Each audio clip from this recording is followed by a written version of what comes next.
I, for one, find a lot of peace when I'm just out in nature, and I feel it as an active energy flowing through me.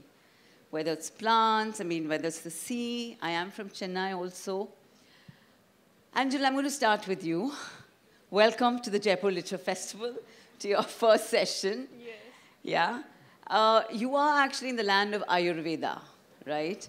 And Ayurveda is a holistic system that believes in the balance of the mind, body, and spirit. And a lot of Ayurvedic medicine comes from herbs and plants, and it's natural drugs is what they say, right? So the book that you've written, I saw the PDF. It was very interesting. You know, the healing, what is it? The Renaissance, healing plants of Renaissance Florence, right? Your book, the initial lead up to the introduction of the plants is about how the Medici family, they patronized actually the documentation of the plants, the drawing of the plants, the illustrations, the accuracy of actually making records of those plants. It was fascinating to just go through, to scroll through the entire Medici family and what each one sort of contributed to this. It's like it's like a tomb, you know, of research, valuable research. I wonder, before I get into the plants, Angela, when you actually came upon this, right, and you started exploring and discovering, what did you feel like? I mean, you know, what was it must have been quite a magical journey for you, right? And start looking at things again a second time. Oh my God, I've passed that by, but wow, this has these properties. Did that happen to you? Yes, I mean, everybody knows about the Medici. Everybody knows that they patronized the art and architecture. They made a lot of money and they spent it. From the 14th to 17th century. Absolutely. Right. But hardly anybody knows that they also patronized herbal medicine. It was Cosimo I, the Grand Duke. Hold it up here, so yeah. The Grand Duke, yeah, who actually patronized medicine in the University of Pisa. He set up a faculty for medicine, which of course was herbal. And he got the best botanist who could find, Luca Ghini, who said, I'll come on condition that you let me plant a big botanical garden with every botanical herb I can possibly think of. And Cosimo said, yeah, okay, anything you want. So Luca Ghini was able to teach his students, this is the plant, take them out into the botanical garden and say, this plant here is good for this, and this is what it looks like. Right, right. Because before, doctors didn't know what plants they were using. They just used to go to the pharmacist, the spezzeria, and just say, make me a mixture to treat this or that or the other. Right. And they had no idea what was in it. Right. Ah. So this was a big change.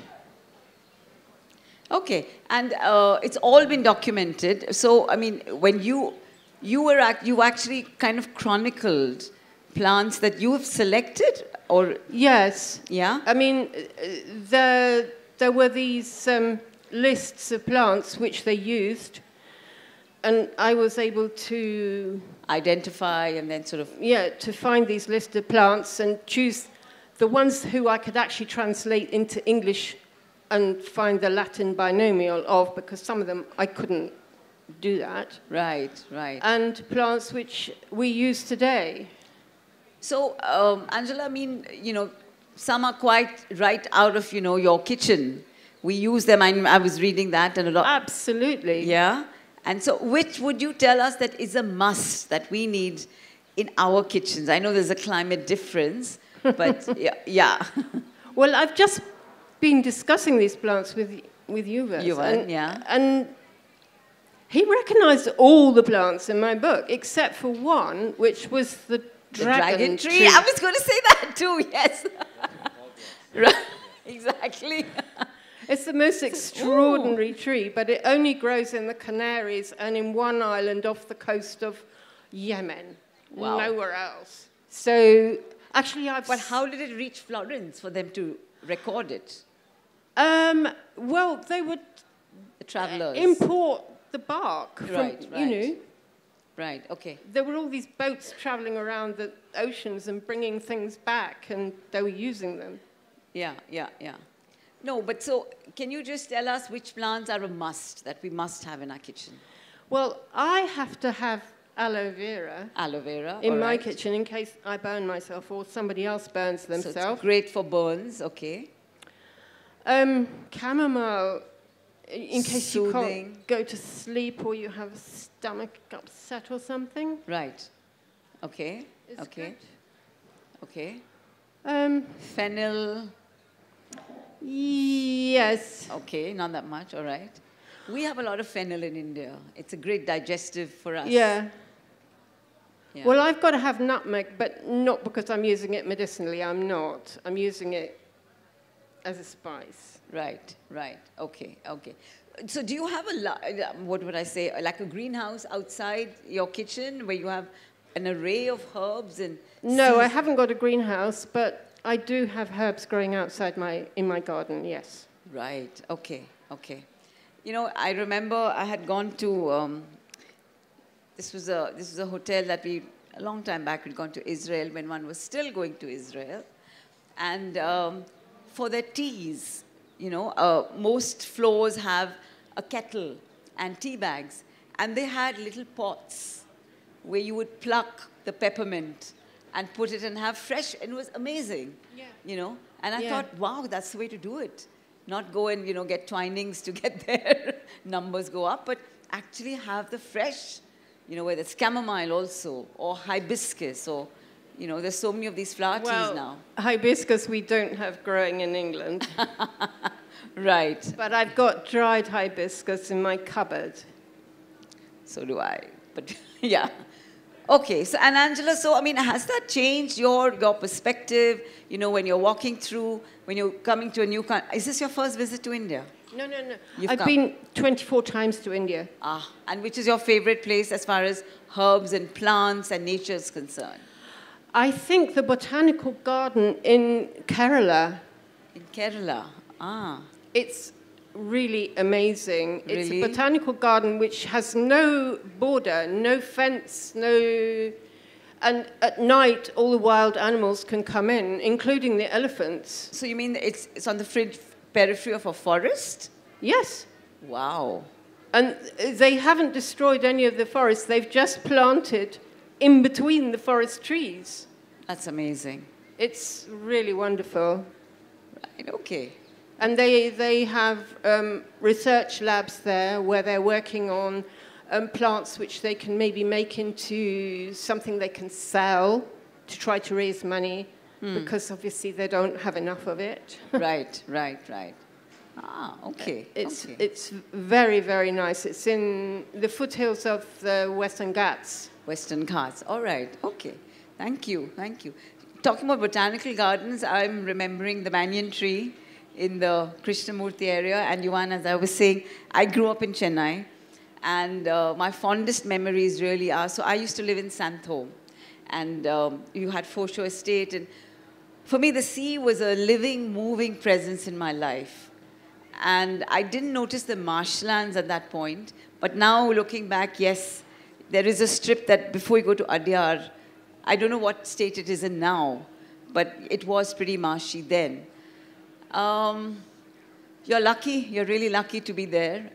And so, you know, your growing up or your formative years in the Krishnamurti campus and the nature-based learning that you went through, it was not just learning about plants, I mean, the outside world, it was also very soothing for your inner world, right?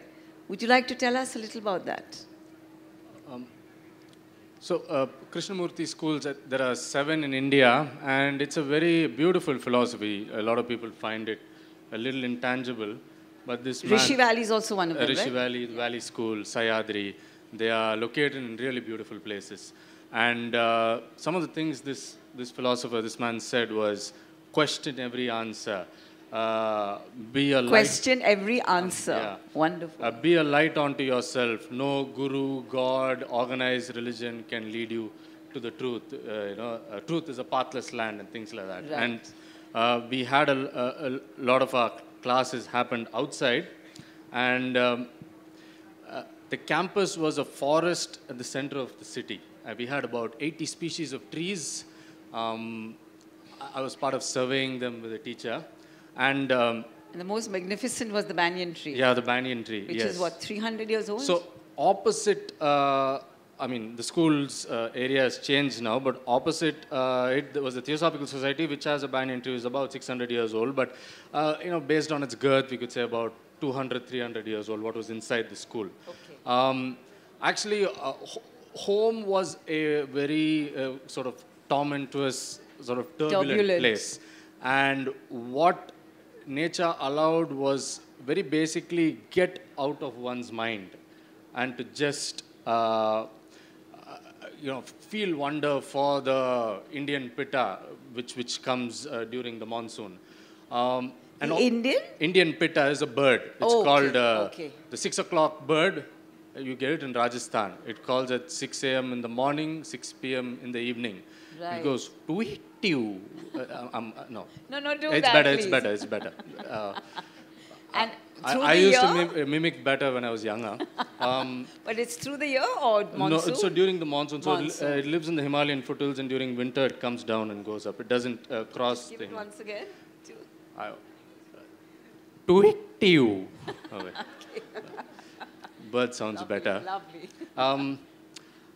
What I also recognized now was that nature allowed for metaphors to change the meaning of suffering in one's mind.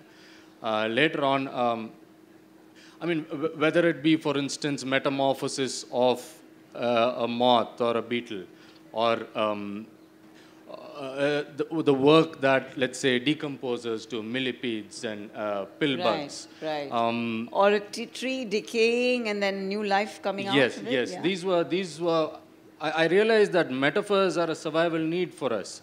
We go through things in our lives and we make meaning of them, and often within the human realm, we get very static metaphors to make sense of what's going on within our psyche. Right. While nature allows for transformative, dynamic things. So one of the things, I had for many years, complex PTSD, and there was, I know a point where I saw a beetle emerge from its pupa, and it was doing what we call a detritivore, and it was changing shit into something fertile. And for me, hey, you can actually do that with suffering.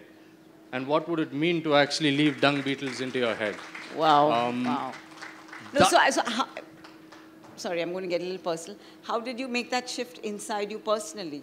You had gone through shit also. Yes. How did you make sense of that? How did you give that meaning? One of the things which very spontaneously happen is that the quality of observation you bring to what we are calling the external world simultaneously projects inward. So there is a observation on a spectrum. So meanings sort of interchange. Is it kind of mirroring the reality? A mirror implies separation. Okay. And there is a quality of attention in which there is no self and the other, and that was that is easily perceptible in a non-human society, and that was really important for me to have in childhood. Otherwise, I'd be, I don't know, some drunkard or something like that. Yeah.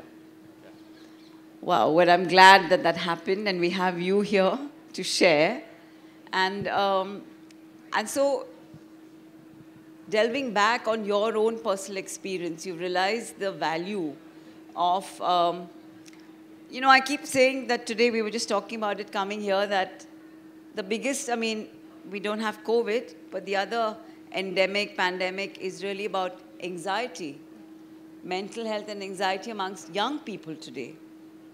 And I'm so happy that the stigma of going to a therapist is slowly being removed here in India. Otherwise, if you said, I think you need help, they say, well, I'm not mad. But now people are willing to, okay, I need to see a counselor, or, But if you, opened up the walls that we've put, the physical brick and mortar, and made our classrooms, and instead took them out into nature, like you did in Krishnamurti, would that help? Because the world has changed, There is a lot of more stress. Would that help children cope better? Yeah. So I work a lot with, children 2.5 years old up till, college students. And I think we have something called the action pedagogy. And what we look at is, I think, central to that is not to look at the individual is a social construct. Right. And often structures, what they do is they tend to push us into a corner of agency means some form of consumption. Okay, let's say we are teaching climate change. Okay, use a cloth bag. Doesn't matter one bit. So a core part of the action pedagogy is engaging with structures. I came with a bunch of, we've engaged with so many campaigns, across India, and children have been a major part of it. And if I might just say a few place names, for instance, Zorba, Chhattisgarh, Niyamgiri in Odisha, Thoothukudi in Tamil Nadu. All of these are campaigns we have deeply engaged with and with children. Well, one of the things, the commonalities between these spaces I said was that, one of the names you see here made those places bleed and broke them beyond repair. And that's the thing with engaging with structures. We are complicit contained within multiple layers. And we buy stuff from Amazon. It's a way of seeing which does not split the social, psychological, political, and the ecological. Yeah.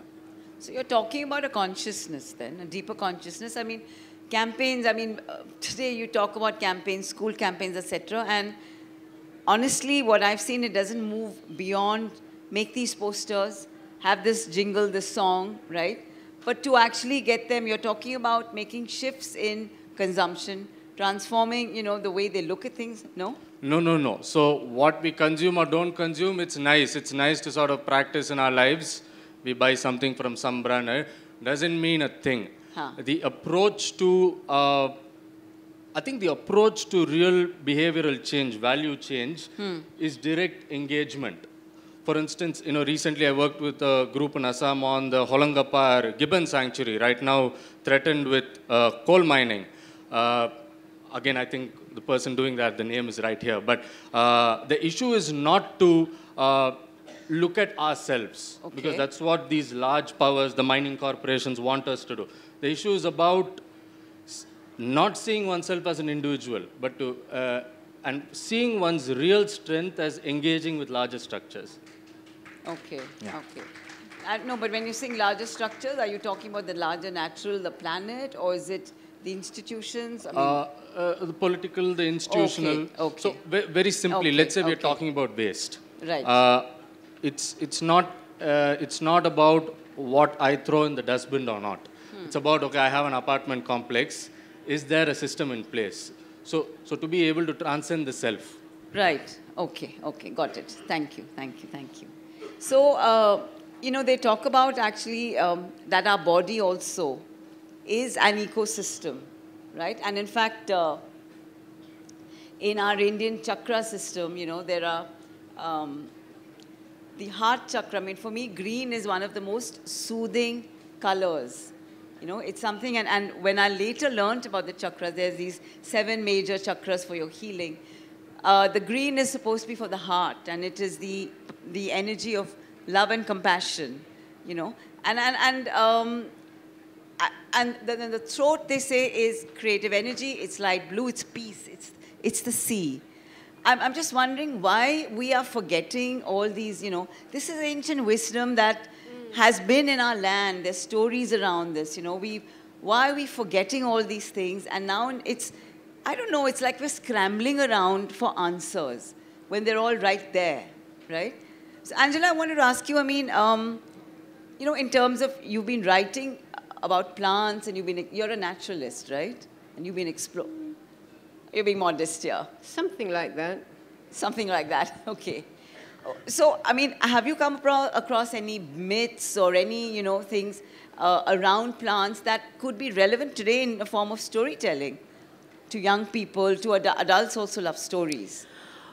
Well, there are lots of plants which have a calming effect, which you can use quite safely rather than having to take pharmaceutical drugs. Right, right. And they would be, like you've mentioned, chamomile. Chamomile is sage. one. Sage. Passiflora. Okay. Hops. Do we have that here? You probably don't Hops? have hops in India, but you probably do have passiflora and chamomile, yes. Okay. Passiflora is really good. Yes. I mean, drinking these kind of teas is much better than taking pharmaceutical drugs. So would I say that you don't visit a doctor ever? Are you your own? Well, I have been known to go to the doctor. You have been known, sorry, to? I have been known to go to a doctor.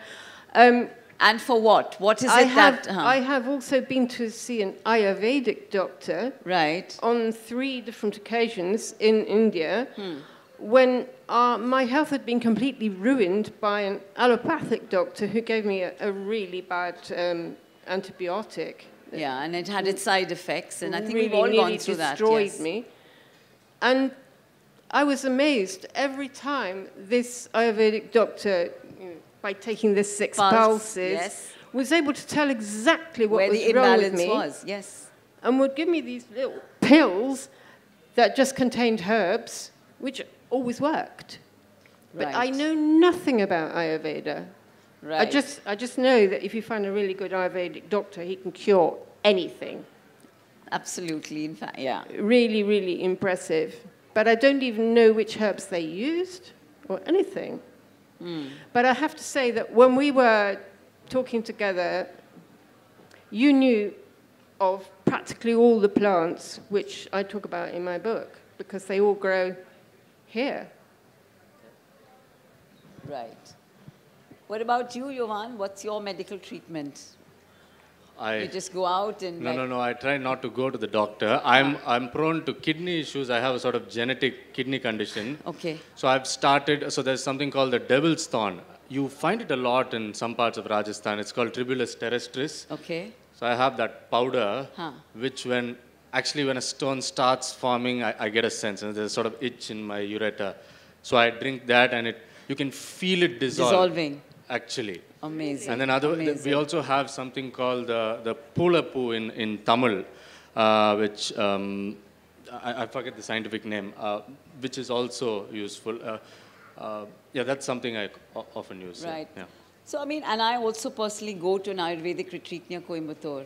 I try and do it once a year. But whether I've got issues or it's just a cleanse, a detox. But, I just wanted to zoom out and get the larger picture where all of us are aware. It's like impending doom, climate change, the temperatures changing everywhere, forest fires, etc., etc. And yet we're just still talking, right? Yuvan, what would your answer be, that we start working with young people, young minds, or is it going to be too late? Yeah, I think it's a very large question what you've asked. And if you look at the history of Indian jurisprudence, we have Aruna Roy ma'am here, who after 10 years of work got the RTI Act. Absolutely. Good laws came when people worked like that, or when nature came and whacked us on the nose. By ourselves, I don't think, I mean like larger systems, very rare. For instance, most recently, there were the Wayanad landslides. Decades ago, Madhav Gadgil said, make these areas no-go zones.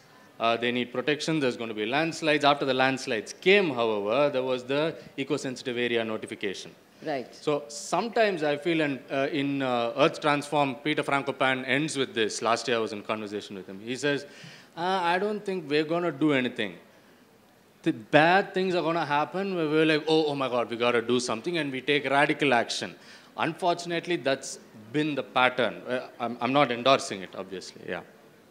But is that, someone says that nature strikes back. It's nature's way of rebalancing, because we are not listening as human beings. We're just plundering, if I may use the verb plunder. And I've been told also that the whole coastline of California, etc., it's going to get changed in the next 10 years. And it's almost like someone has been prophetic, and then you're watching it happen. You all feel helpless, right?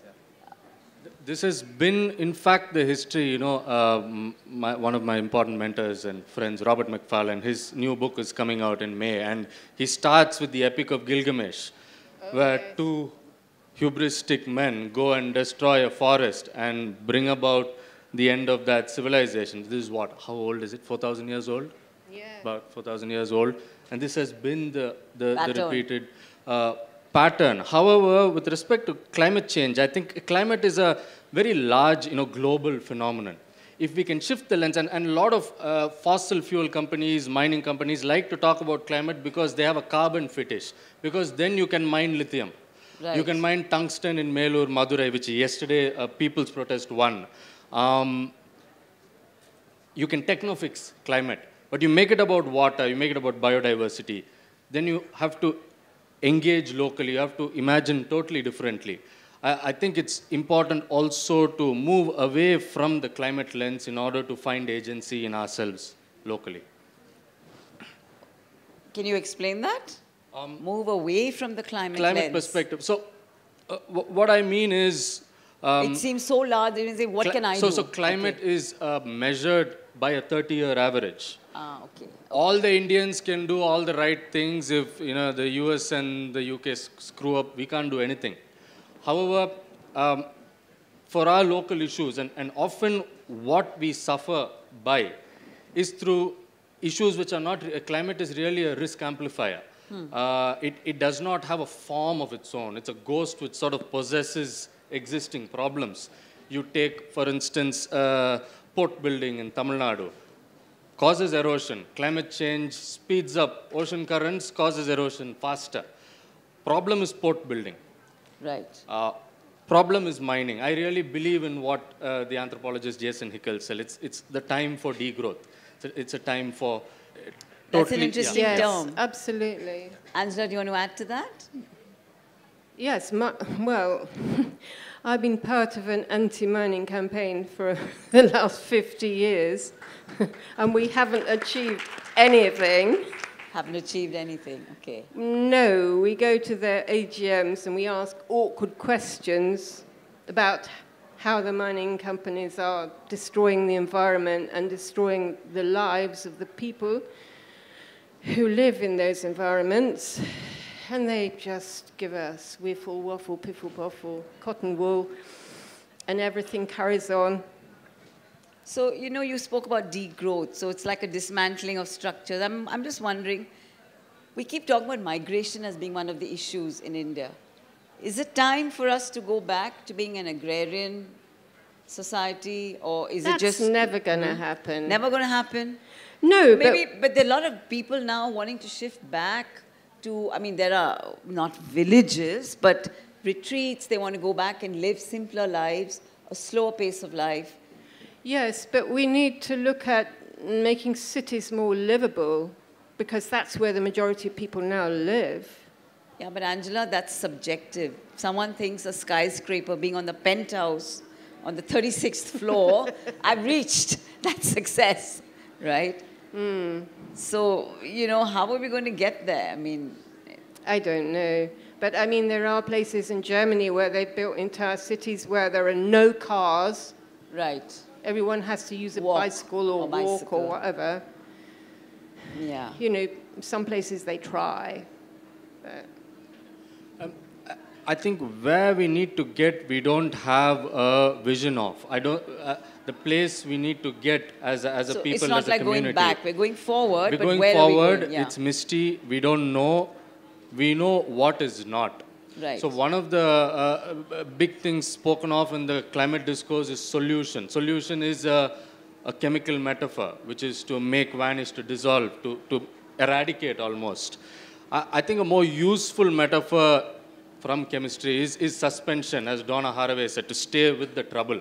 Right. And in facing these realities very deeply, But there will be a path ahead. Nothing will remain static, right? Yeah, there will be movement forward, but not from a point of a solution, not from wanting to make things vanish, because they are not. So I think the path forward is away from the word solution, and we cannot imagine that yet. We can just hold hands and walk.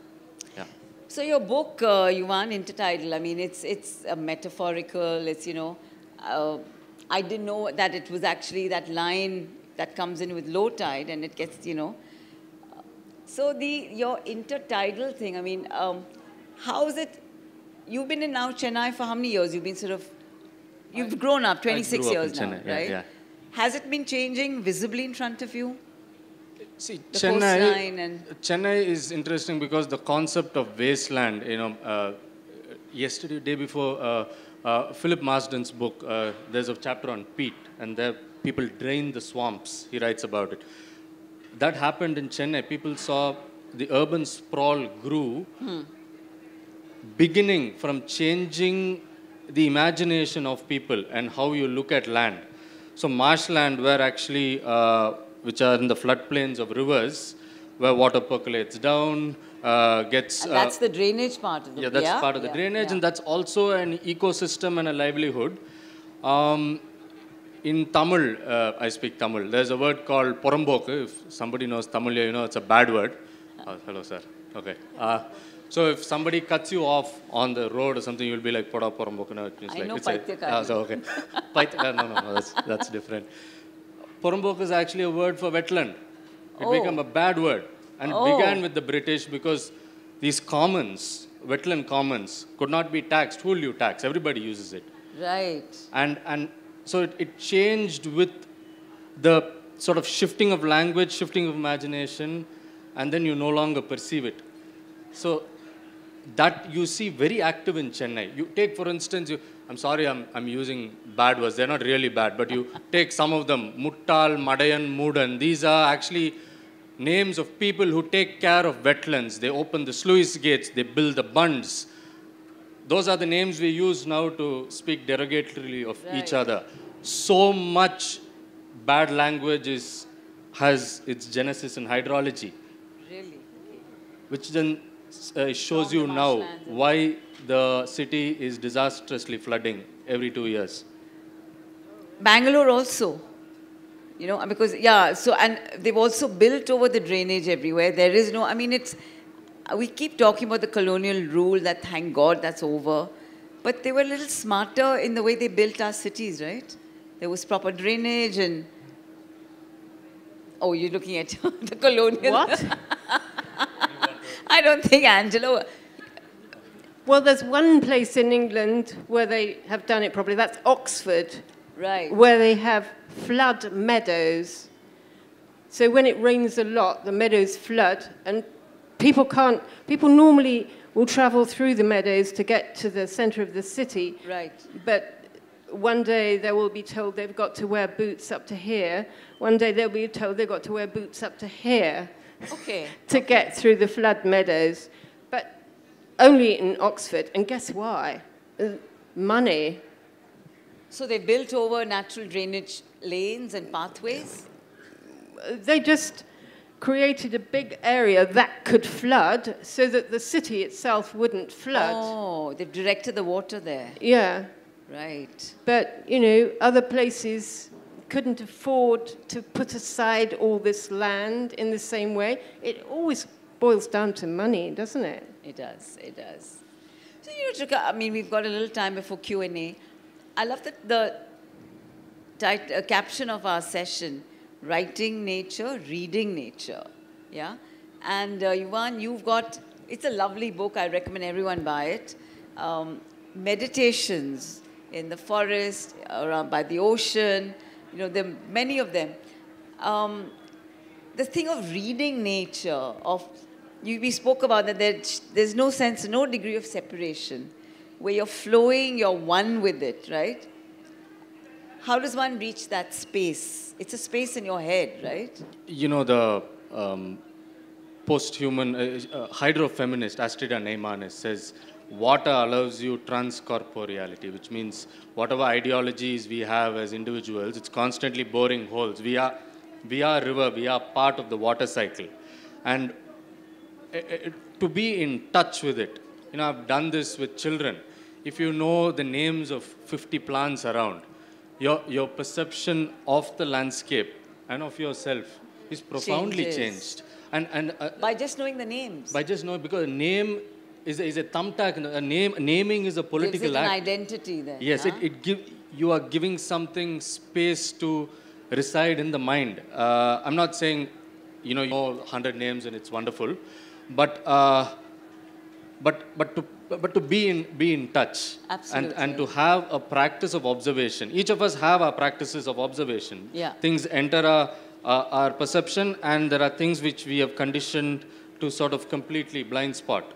And the work is there in order to have this sense of oneness with other life. Yeah. Yes, it's really important in schools for children to have some area where there are plants growing, either plants that produce food, for example, and for the children to participate in planting the seeds and seeing the plants growing and recognizing the plants. This makes a huge difference to them. This is starting to happen in quite a few English schools now. I was going to ask you that. Is that happening there? Yeah, it's starting to happen in several English schools. I mean, for example, my daughter has a vegetable garden in her school. Huh. And after school, she has an after-school club where the children come and work in the garden. And then in autumn, they pick all the fruits of their labors and take it to a local market to sell. And then they give the money which they've raised to an organization that is cooking meals for homeless people. How wonderful, how wonderful. So this kind of thing is, it goes beyond education. It's much more important than just learning the regular subjects. Yeah, which is just literacy, nothing beyond that. But she also has an area in the school where there are trees. And the autistic children love to be amongst these trees. Oh, wow, okay. They become very calm and happy. Oh, he's saying 10. No, that's all right. There is 10 minutes left. Please finish what you're saying. They are happy to be in that environment and to pick up things off the ground, leaves, right, feathers, things like that. Yeah, yeah. And they're tranquil and happy, contented. I mean, I think nature's your best teacher about the cycle of life, right? That nothing is permanent, but then life renews itself. To know that tomorrow is going to be another day. And I want people to grow plants that they can use as medicine again. I mean, almost everybody has got a balcony. Yes. Or a window ledge or something where they can grow a few plants, even if they haven't got a garden. Right, right. And actually, I hope Angela's book has arrived, because it's a lovely... I hope so too. She's actually detailed, there's a drawing, illustration of each plant, and she's written details about what the uses are, the medicinal uses, how you can use it. So if it's here, it would be great if people could pick it up, Angela. Yeah? And the thing about plants is that you can use every part of it, right? The flower, the fruit, the leaves, the root. Well, it depends on the plant. Yeah. Some plants you can use the whole plant. Other plants you just use the root. The root or the bark. Or you just use the petals, or you just use the bark. Like cinchona, the quinine plant, you just use the bark. Yeah. Depends. Or you just use the seeds. True. Or you just use the leaves. Some you boil in water, some you use in a different way. Seeds is something everyone's eating these days. Yeah. Yeah, I mean, sunflower seeds, sesame seeds, pumpkin seeds. It's become very fashionable. It's like, upping up your nutrition. Yeah, well, I eat a lot of seeds. Yeah? Yeah. But I'm not a bird, so I don't have a crop. So I grind them up in a coffee grinder. All right. I'm going to open it up for questions from the audience. Both of them are amazing, I'd say, encyclopedias of information. Maybe we could have 2 or 3 questions together. The mic, please. Yeah. So I personally think that there is no political will, especially in the current regime, I would call it regime, and not whatever, politics, in India to protect nature. In fact, we are violating it in the name of progress, and unfortunately, most people applaud it. You know, nobody raises a voice, and nobody questions. A naturalist once told me that animals don't have a voice.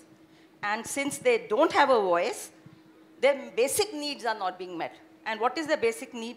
Is basically to just exist. And Ma'am, the question, please. no question, I'm just commenting. And Oh, I it's just just a want, comment. Yeah, and I want him to say something about it. How would you respond to that, Yuvan? Yesterday, okay, right now on the southeast coast, there is a mass death of olive ridley sea turtles happening. Before coming here, I was actually counting sea turtle carcasses. In Andhra, more than 3,000. In Chennai, more than 1,200. And one of the things my partner and I saw was a certain sense of public apathy. There are these large turtles, bulge-eyed, stinking, eggs oozing out of their stomach, mothers which have come to lay eggs but have died from mechanized fishing. People are standing there. So there's a sort of a entitlement era which capitalism has created into us. And yesterday, Yogendra Yadav wrote a beautiful thing about how in the Delhi elections, air pollution is not featuring in anybody's manifesto. And that's because the public is not framing the issues which political parties pick up. When they do it, they pick it up.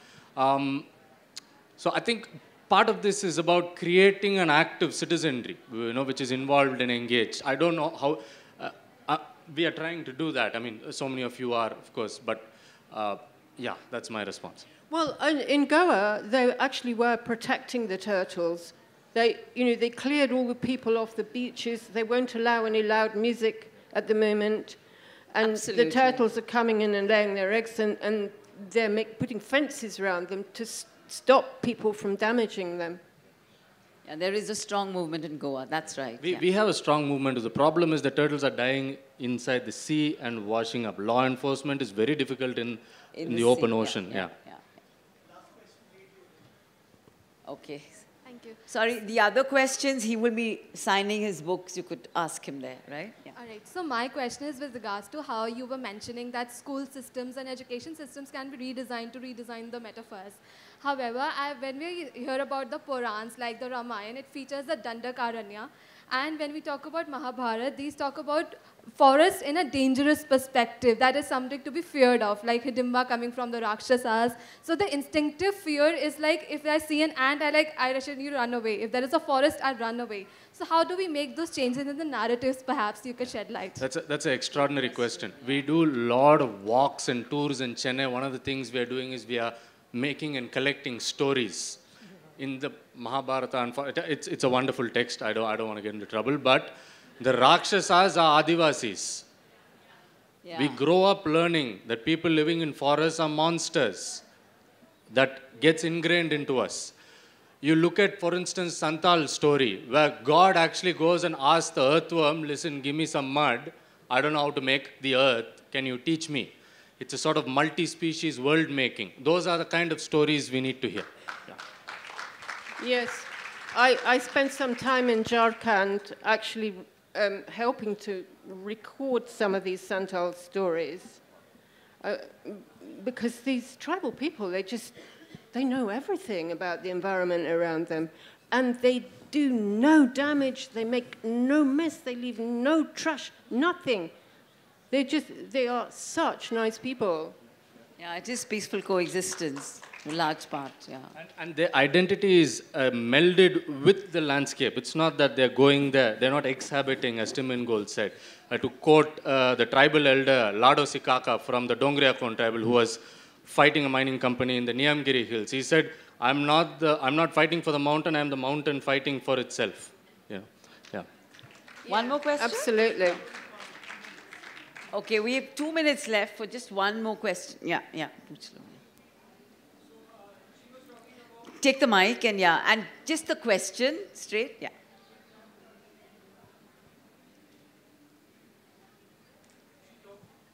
About having nutri gardens sort of in the schools, and I'm proud to say that I'm part of a project which we are working in the rural areas where we are establishing those nutri gardens in the schools, government schools. But my question is that when we ask the authorities, school authorities, to let the children do the work themselves, they were taken aback saying that the school children will not work because somebody would then report and will get into trouble, that we are making school children work. And also, the funder also raised this question that don't get into all this because we might get into trouble, saying that. So, are we looking down upon working with our own hands, or is it not a part of our culture anymore, because the children also didn't show any interest in working in the gardens whatsoever? Good question. Angela, do you want to answer that? I didn't quite understand.